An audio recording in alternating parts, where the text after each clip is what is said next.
திருமாலுக்கு கடா வெட்டி பொங்கல் வைக்கிறது அப்படிங்கிறது கள்ளழகருக்கு மாத்திரம்தான். அது சுமதி அம்மா, அந்த கோயிலில் மாத்திரம் ஏன் இப்படி பண்றாங்கன்றத பத்தி கொஞ்சம் சொல்றீங்களா?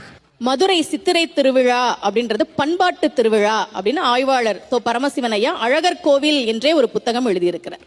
அழகர் மலையிலிருந்து வரும்போது கள்ளர் வேஷத்துல தான் வருவார். அந்த கொண்டை, குத்திட்டி, குருவால், கத்தி எல்லாம் எடுத்துட்டு வைகை ஆற்றுக்கு வரும்போது ஒரு 500க்கு மேல மண்டகப்படி பார்ப்பார்.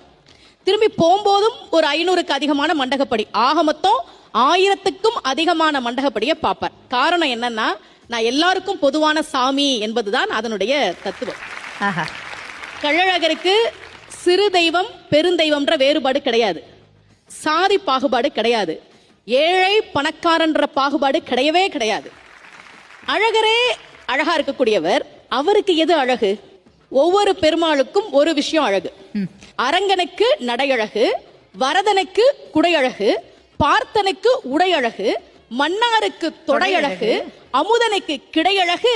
நம்ம அழகருக்கு அவர் ஒவ்வொரு வருஷமும் வைகை ஆத்துல இறங்கும் போது 10 லட்சத்துக்கும் அதிகமான பேர் வந்து நிக்கிறாங்களே, அந்த படையழகு.